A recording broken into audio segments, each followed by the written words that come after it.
So the patient comes to you on their first appointment, they've got unilateral symptoms, they contact you 2 days later and say, I'm starting to feel the pain in the other leg now. That should be the instant red flag that you think, right, okay, off you go to A&E.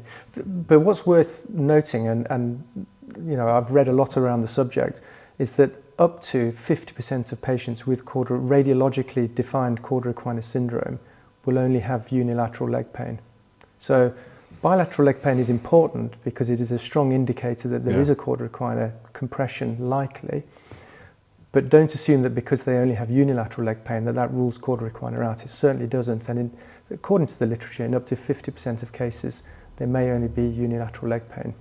Turning that literature around, of those people who are referred for urgent investigation because they have bilateral pain, how many turn out not to have Cauda Equina? Single figures. It is very rare.